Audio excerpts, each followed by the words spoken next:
June 4, 1942. A dimly lit war room in Berlin hums with quiet tension. Flickering lamplight dances across large maps pinned to walls, each marked with symbols of fleets, convoys, and distant harbors. German generals lean over a polished oak table, faces drawn and pale, eyes scanning the latest intercepted reports from the Pacific. The air is thick, with the faint scent of tobacco and ink, and the occasional clink of a teacup punctuates the otherwise heavy silence. Outside, the city moves obliviously, unaware of the shifting tides of war thousands of miles away. On the table, a decoded message lies open, its contents terse, precise, but devastating. Japanese forces have struck decisively at Midway, sinking ships and crippling what seemed untouchable. The room's atmosphere tightens, murmurs of disbelief ripple among the men. Some glance at one another, unspoken understanding passing silently.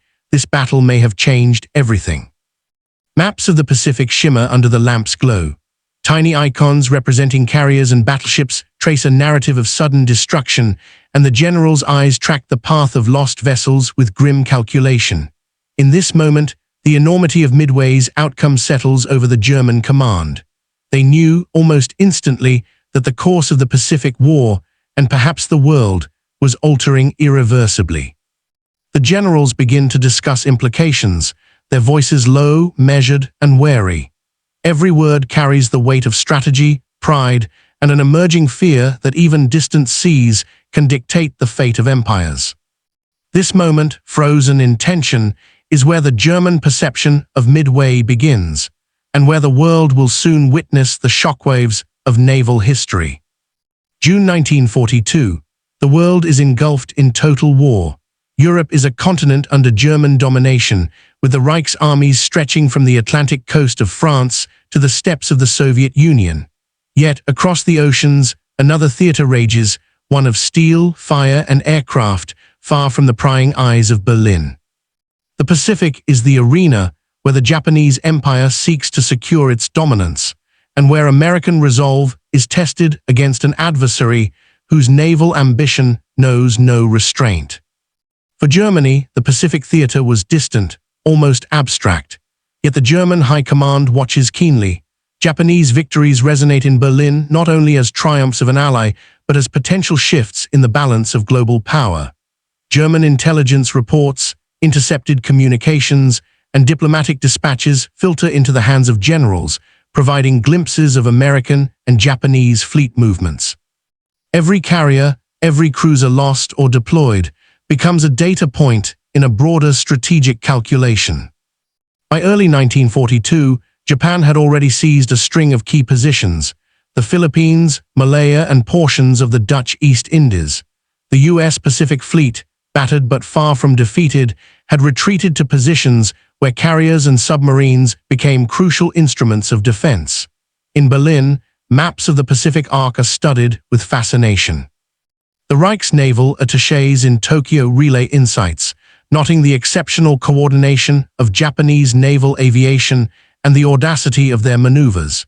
Germany's own Kriegsmarine, focused on Atlantic convoys and U-boat campaigns, is limited in influence but attentive to these developments. Within the German command, conversations emphasize one central concern: the U.S. industrial and naval potential. Midway, a small atoll roughly 1,300 miles northwest of Honolulu, seems an insignificant dot on the map, but intelligence indicates it is a strategic pivot. Should Japan succeed in neutralizing the U.S. carriers, it could secure unchallenged dominance over the Pacific.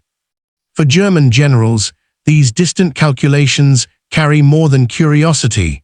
They represent a hypothetical advantage for an Axis alliance already locked into war on multiple fronts. Coded messages, intercepted through a combination of espionage and diplomatic channels, begin to filter in daily. Analysts in Berlin pore over Japanese operational orders, carrier deployments, and the limited reports reaching neutral ports. Each dispatch is dissected, timelines reconstructed, and projections made. The generals know that decisive victories in the Pacific could relieve pressure on Europe indirectly, freeing Japanese resources and solidifying Axis influence. They watch the Pacific like an unfolding chessboard, calculating moves they cannot directly influence, yet whose outcomes will ripple across the globe. The anticipation is almost ritualistic. German officers, meticulously uniformed, gather around polished tables in rooms lined with maps. Cigarettes smoke the air as typed intelligence reports circulate. One general traces the possible paths of Japanese carriers with a gloved hand, speaking in measured tones about probabilities and worst-case scenarios. Another sketches contingencies, projecting how Midway might fall and what that would mean for Allied power projection. Each voice carries authority, each calculation weighed with the gravity of impending news from halfway across the world. And then the first hints of Midway's confrontation reach Berlin. Reports of carrier movements, sightings of American reconnaissance aircraft, and cryptic updates on Japanese naval formations. The tension escalates. Every general in the room is suddenly aware that the distant clash of ships and planes is no longer an abstract exercise in strategy. It is a battle whose outcome may redefine naval warfare itself. In these quiet hours, the German generals begin to sense the gravity of what is to come. Though they cannot intervene, their reactions are immediate, visceral, and grounded in their understanding of naval power, technological limits, and the unpredictability of combat. The Pacific War, though oceans away, begins to press upon the minds of Berlin's highest military leaders. And as reports of sinking ships and aerial strikes arrive, the room tightens in collective awareness, setting the stage for a pivotal shift in both Allied and Axis expectations. The stage is now set. The German generals are poised, maps and codes in hand, waiting for the moment when Midway will reveal its true consequences, a moment that will ripple across every theater of the war. By late May 1942, intelligence in Berlin had become unusually detailed. Reports from Japanese sources, combined with communications intercepted by Axis-aligned diplomats, painted a picture of an impending confrontation at Midway. German generals studied these accounts with a mix of analytical rigor and cautious expectation. While the Pacific was far from Germany's immediate battlefields, it was impossible to ignore its strategic weight. The outcome of Midway could influence global resource flows, divert Allied attention, and affect Axis planning across multiple theaters. Germany's own Kriegsmarine, though primarily engaged in the Atlantic with its U-boat campaign, paid close attention. Officers debated the significance of aircraft carriers, a class of ship still relatively new to naval strategy. Unlike battleships, carriers could project power far beyond their displacement, striking at enemy fleets from hundreds of miles away. German naval theorists recognized the tactical shift this represented, even as they lacked direct control over the Pacific fleets. Maps of the Pacific dotted with carrier icons became the centerpiece of war room discussions. For the generals, the loss or destruction of these vessels would dramatically alter naval calculations, potentially favoring the Axis indirectly. The Germans also considered the limitations of Japanese operations. They understood that overextension, logistical strain, and American industrial resilience could counterbalance Tokyo's early successes. Reports from Berlin's attachés noted Japanese concerns, fuel shortages, the difficulty of resupply across vast distances, and the risk inherent in concentrated carrier operations. The German perspective treated Midway not just as a tactical engagement, but as a test of operational endurance, a clash between strategic ambition and logistical reality. Within the German High Command, opinions varied. Some generals believed the Japanese would succeed, envisioning a Pacific empire stretching unchallenged from the Philippines to Hawaii. Others warned that underestimating the Americans' capacity for rapid recovery and counterattack could prove disastrous. Intelligence officers meticulously analyzed previous carrier battles, such as Coral Sea, to predict potential outcomes. Every aircraft loss, ship displacement, and reported maneuver was logged, compared, and discussed with precision. As June 4 approached, the atmosphere in the war rooms grew taut. Telegrams and ciphered messages arrived hourly from Tokyo, describing fleet positions, reconnaissance sightings, and preliminary skirmishes. German generals, though thousands of miles removed from the battle, followed each detail with a near-physical sense of immediacy. For them, Midway was no longer a distant engagement. It was a window into the future of naval warfare, a real-time test of strategy, leadership, and technology that could echo into the European theater. They also monitored the human element. Japanese pilots, the crews aboard carriers, and the American defenders were subjects of careful scrutiny. Berlin's intelligence sought to understand morale, decision-making under stress, and the tactical tendencies of commanders. These insights allowed German generals to anticipate the potential outcomes, even if only in theory. It was an exercise in remote command, predicting the end of a battle they could not influence, yet whose results might reverberate across global strategy. Finally, as reports of initial clashes reached Berlin, the general's calm analytical demeanor began to crack. Not yet panic, but the subtle tension of realization. Midway was no routine engagement. The sinking of even a single carrier or the loss of aircraft and support ships could tip the balance of power. Germany, observing from afar, had to prepare for the ramifications. Plans and contingencies were revised, memos drafted, and officers briefed, all in anticipation of news that would soon confirm the scale of victory and defeat. The war room's atmosphere mirrored the vast Pacific itself, a theater of immense scope, unpredictable power, and sudden decisive moments. And as the generals awaited word of the battle's progression, an unspoken truth hung in the air. The outcome of Midway would not only shape the Pacific War, it would resonate through Berlin, influencing decisions, strategies, and the understanding of what modern naval warfare had become. This delicate tension, built from intelligence, maps, and human insight, set the stage for the moment when German eyes would witness the outcome of Midway and react to a naval defeat that would echo across oceans and continents. Inside the German war room, the generals were not merely strategists. They were men burdened with responsibility, ego, and the weight of expectations. Their faces, lined from years of command, reflected the tension of absorbing distant defeats they could neither prevent nor fully influence. Some leaned forward over maps, tapping the locations of carriers with gloved fingers. Others exhaled slowly, gripping their pens as if it could alter fate. Every intercepted message from Tokyo was parsed with care, every casualty figure noted with meticulous precision. Emotion, though restrained, was palpable. Officers accustomed to battlefield control felt the helplessness of observing events unfold across thousands of miles. They debated in hushed tones, was Japan truly overextending? Could the Americans recover? The human factor, the stress, doubt, and anticipation was a silent, yet powerful, influence on their judgments. It was in these moments that the war became personal, even in abstraction. Lives lost, ships sunk, and the shadow of strategic failure bore down with undeniable weight.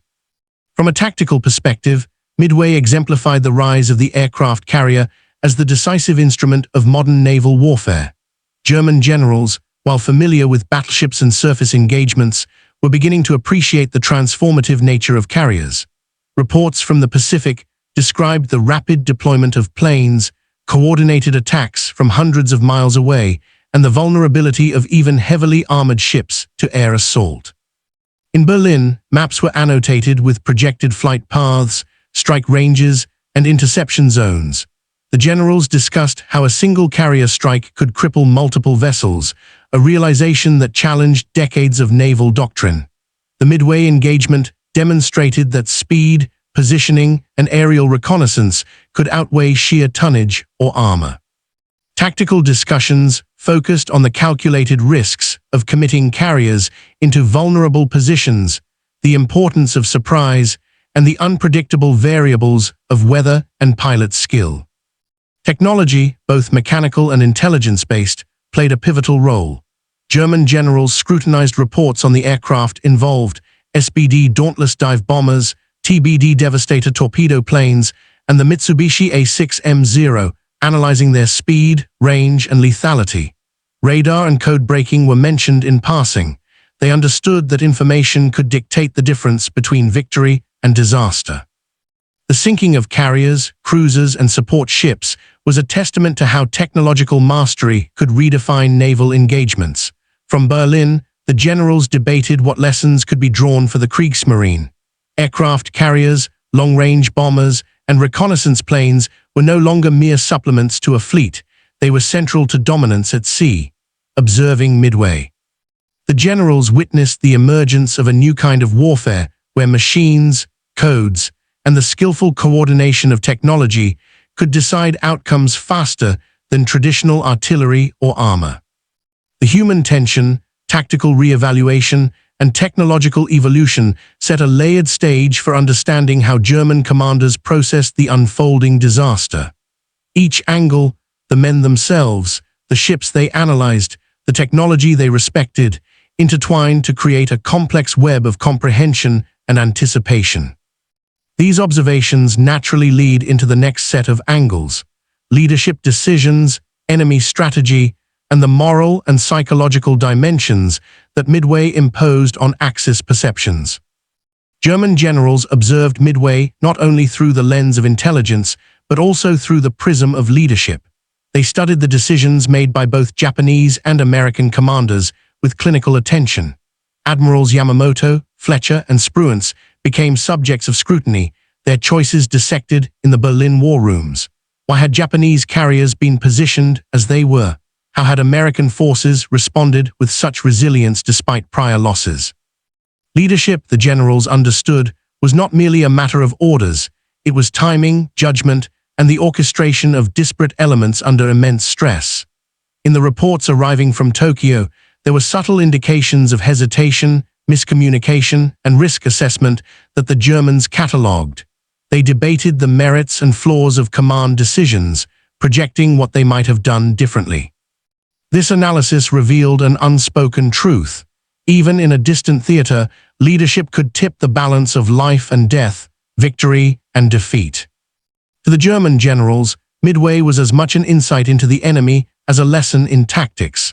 Japanese strategy reflected audacity, meticulous planning, and an ability to exploit American miscalculations.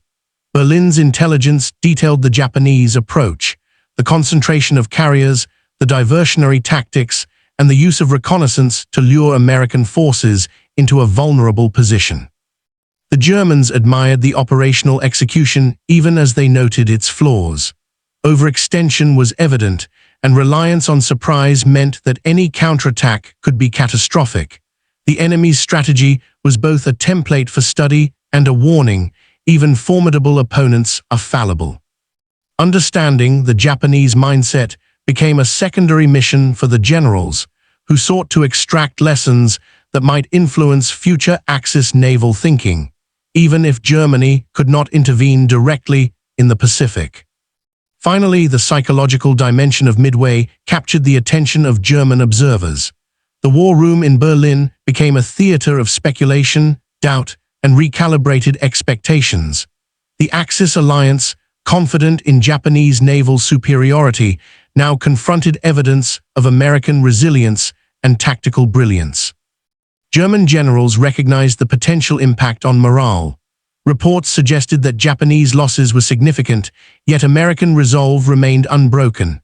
For Berlin, this implied a longer, more costly conflict in the Pacific, which could indirectly affect European operations.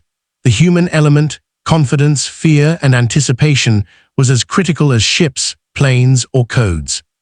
Observing Midway's unfolding from afar, the generals experienced the subtle erosion of certainty, replaced by cautious calculation and strategic forethought.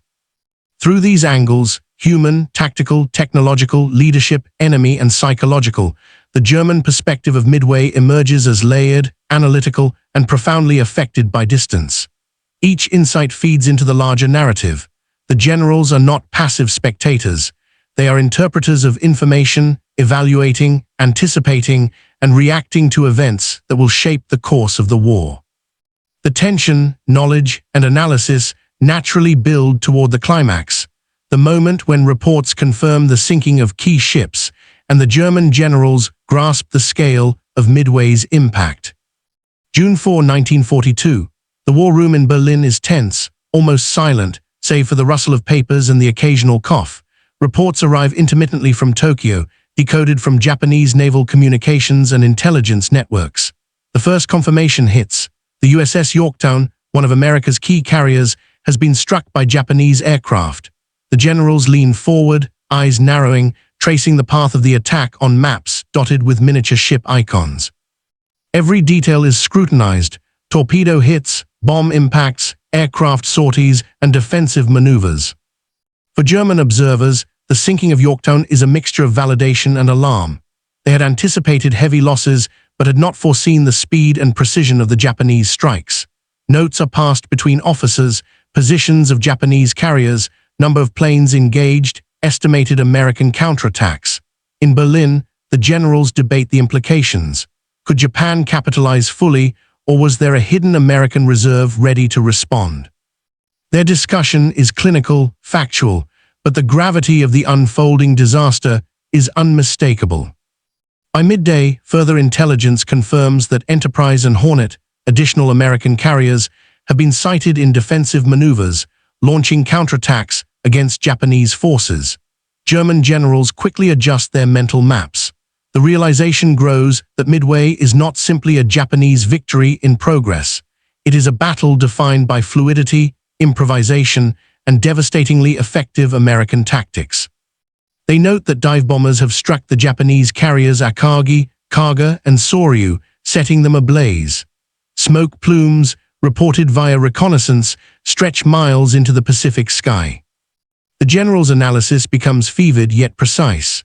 Orders cannot be sent across oceans, but mental simulations run continuously: how the Japanese might recover, what losses will cripple them, and how the American carriers' survival could turn the tide. Maps are annotated with probable times of ship destruction, flight paths of bombers, and estimated fuel reserves.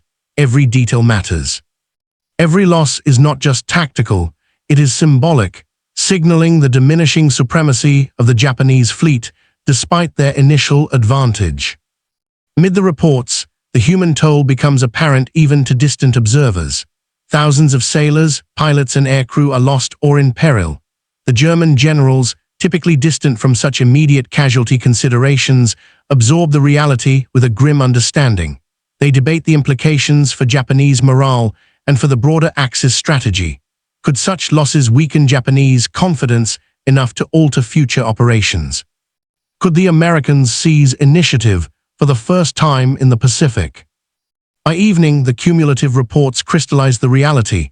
Midway has shifted decisively. The initial advantage of the Japanese fleet has been reversed.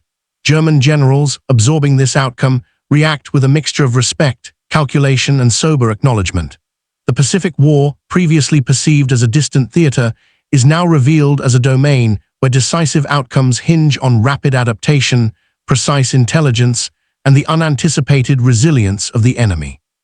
The first part of the climax closes with the generals recognizing that the battle is not yet fully concluded, but the pattern is unmistakable.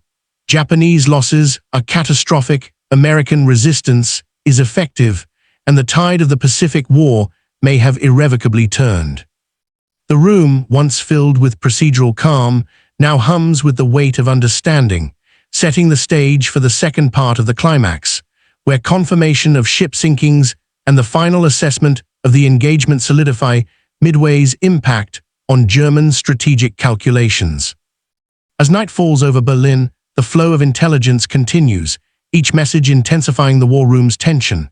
The final reports are received. Japanese carriers Akagi, Kaga, and Soryu are engulfed in flames, listing heavily some already sinking. Only Horyu remains operational, though it too faces imminent threats. German generals study the updates with a mixture of disbelief and calculated analysis. For them, this is not sensationalism. It is data, precise and irrefutable. Every loss is mapped meticulously. The Germans trace torpedo strikes, dive bomber paths, and fighter escorts, constructing a minute-by-minute narrative of destruction. The enormity of what has occurred becomes clear. The Pacific Fleet of Japan, once perceived as nearly invincible, has suffered catastrophic losses in both material and morale. Observers in Berlin note that the Americans, despite earlier setbacks, have executed their counterattacks with decisive precision, turning the tide of what initially seemed a Japanese-dominated engagement. The human element in the German command room is starkly visible. Generals exchange terse words, nod silently, and occasionally glance at one another with unspoken acknowledgement. The battle is effectively decided. Calculations of potential Japanese recovery are discussed, but the consensus grows. Midway has shifted irreversibly in favor of the United States. They understand that this is not merely a tactical setback. It is a strategic rupture that will reverberate across the Pacific theater and beyond. Attention shifts to the implications for leadership. Japanese command decisions, once lauded in Berlin for boldness, are now scrutinized for misjudgments and risk exposure. The German generals debate how Yamamoto's strategy, brilliant in conception, failed in execution due to underestimation of American resolve and overextension of forces. They also consider American leadership, the audacity of Admiral Spruance's and Fletcher's decisions, the precise timing of dive-bomber strikes, and the adaptability of carrier task forces under extreme pressure. From a technological perspective, the importance of aircraft carriers, reconnaissance, and code-breaking becomes undeniable. German naval theorists note that the sinking of the Japanese carriers underscores the centrality of air power over traditional battleships. Radar, flight coordination, and rapid intelligence dissemination proved decisive. Even from thousands of miles away, Berlin observers are absorbing lessons that will inform naval thinking for decades. Psychologically, the realization of defeat settles over the German generals. They had monitored Midway with anticipation, expecting Japanese success to bolster Axis influence. Instead, they witness a profound reversal. The shock is tempered by analytical composure, but there is an unmistakable sense of unease. The Americans have demonstrated resilience, strategic ingenuity, and industrial depth that could not be ignored. The confidence in Axis global supremacy, at least in distant theaters, is subtly shaken. As reports consolidate, one general finally breaks the silence. The war in the Pacific, though distant, has decisively entered a new phase. Midway has demonstrated that the Axis cannot rely on Japanese victories to secure global advantage, and that the United States is capable of rapid, effective counteraction. The sinking of ships, the survival of key American carriers, and the failure of Japanese plans converge to form a pivotal moment in naval history. By the time the last messages are analyzed, the German war room is quiet but alert. Calculations, diagrams, and strategic notes cover the tables. The generals, while physically removed from the Pacific, now carry the intellectual weight of its outcome. The tide has turned, and every subsequent decision, every memorandum to Berlin, will carry the imprint of Midway. This realization sets the stage for the aftermath, where consequences, both material and psychological, will ripple through Axis planning and morale. The morning after Midway, June 5, 1942, the German war room absorbs the full magnitude of the battle's consequences. Reports continue to arrive, compiled from Japanese and American sources intercepted by intelligence networks. The facts are clear. 3 Japanese fleet carriers, Akagi, Kaga, and Soryu, have been destroyed, alongside dozens of aircraft and their trained crews. Only Hiryu remains temporarily operational, but it is severely compromised. American losses, by contrast, include the USS Yorktown and several support vessels, but the U.S. carrier fleet remains intact and capable of projecting power. For German generals, this balance of destruction confirms what the reports had hinted at during the battle. Midway is a decisive strategic turning point.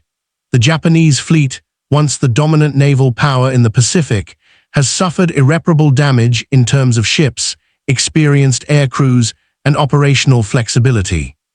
The sinking of multiple carriers reduces their ability to conduct coordinated offensive operations, exposing vulnerabilities in supply lines and long-term strategic planning. The Germans, who had followed these developments from afar, note that Japanese losses cannot be easily replaced due to limitations in industrial capacity and trained pilot availability. Beyond the material losses, German officers begin assessing the psychological impact on the Japanese command and military culture. Japan's naval leadership, which had previously operated under near-total confidence in its carrier supremacy, is now confronted with an unexpected reversal. Rumors filtered through intelligence suggest shock, grief, and urgent reorganization within the Imperial Japanese Navy. German generals recognized that morale, discipline, and strategic decision-making could now be compromised. Even a distant theater like the Pacific, they understand, can influence the global momentum of the Axis alliance. Berlin's analyses extend to American resilience. Despite early setbacks, the U.S. Navy's ability to launch effective counterstrikes, coordinate dive-bomber attacks, and utilize reconnaissance intelligence demonstrates an operational sophistication that demands respect. German officers record these observations meticulously, knowing that the lessons of Midway about aircraft carriers, reconnaissance, and rapid decision-making will influence not only Axis perceptions but also post-war naval theory. The war room discussions increasingly revolve around strategic consequences. Germany's own naval ambitions are limited in the Pacific, but the generals are acutely aware that the outcome of Midway shifts global perception of naval power. Japan's diminished ability to threaten Hawaii or the Western Pacific indirectly benefits the Allies, allowing U.S. resources to be redeployed in future campaigns. The Axis must recalibrate expectations, accounting for an American Navy now proven capable of both resilience and initiative. Even in the physical absence of battle, the Germans note the human cost. Reports indicate that thousands of Japanese sailors and aircrew are killed or missing. The destruction of trained personnel represents a loss that cannot be quickly remedied, particularly in a culture where experience and precision are highly valued. The German generals, while removed from direct combat, understand that these losses will shape future operational capacity and the morale of the Imperial Navy. By mid-morning, it is evident that Midway is more than a tactical engagement, it is a pivot point. German officers, previously confident in the predictable outcomes of naval engagements based on pre-war doctrine, now recognize the unpredictability of modern carrier warfare. The sinking of ships, the role of intelligence, and the decisive impact of aerial strikes converge into a reality the generals cannot ignore. The Pacific War has changed irrevocably, and Axis assumptions about Japanese dominance require urgent reassessment. The stage is set for the second part of the aftermath, where the German command further evaluates the long-term strategic and psychological consequences, formalizes reports to Berlin, and contemplates the broader implications for Axis planning across all theaters. By late June 1942, the full strategic implications of Midway reached the German High Command in Berlin. Intelligence reports, carefully compiled from Japanese communiques, American accounts, and neutral diplomatic sources, leave little doubt. The Pacific balance of power has shifted. Japanese naval capability is significantly reduced, both in terms of material and experienced personnel. 3 carriers are permanently lost, hundreds of aircraft destroyed, and thousands of sailors and airmen killed or captured. For German generals, the implications are profound. The supposed invincibility of Japan's carrier fleet has been decisively challenged. German officers analyze how these losses undermine Japanese strategic options. Without sufficient carriers and trained air crews, the Imperial Navy cannot maintain its previous operational tempo. Supply lines are vulnerable, future offensives become riskier, and the psychological edge Japan once enjoyed is eroded. German generals note that the Americans, conversely, retain operational flexibility. Surviving carriers like the USS Enterprise and USS Hornet, combined with replenished air crews, provide the U.S. with a platform for sustained offensive and defensive operations in the Pacific. Berlin observers understand that Midway does more than reduce Japanese naval power. It confirms the capacity of the U.S. to rebound from early setbacks with discipline, intelligence, and decisive execution. The psychological dimension of these events cannot be understated. Reports filtered through diplomatic channels suggest shock and disbelief within Tokyo's leadership circles. German intelligence interprets this as a window into the limits of Japanese overconfidence. Officers in Berlin, aware of how morale shapes operational effectiveness, note that Japanese command might now act more cautiously, overcompensate for perceived weaknesses, or face internal debate regarding strategy. From the German perspective, This is a rare opportunity to study the vulnerabilities of an ally whose success had been assumed, and to appreciate the resilience of an enemy once underestimated. Germany's own strategic calculations are affected indirectly. Though the Kriegsmarine is focused on the Atlantic, the Axis relies on coordination with Japanese forces in global theaters. Midway demonstrates that Japan may no longer be able to relieve pressure in distant regions, such as the Indian Ocean or the Western Pacific, which could allow Allied forces to stabilize and counter Axis ambitions elsewhere. The generals recognize that the Pacific defeat reduces the potential for a fully synchronized Axis global strategy, and that American industrial and military capacity has been underestimated. Material losses, operational setbacks, and human casualties combine to shape a new strategic reality. German generals note that lessons from Midway extend beyond the Pacific. The decisive impact of aircraft carriers, reconnaissance, and intelligence-driven decision-making sets a precedent for future naval operations. Even the Kriegsmarine, confined largely to the Atlantic, must incorporate these insights into its evolving doctrine. Midway exemplifies a paradigm shift in naval warfare, observed with both analytical rigor and a sense of caution in Berlin. As the after-action analyses conclude, the German generals prepare formal dispatches for Berlin, summarizing the battle's outcomes and strategic consequences.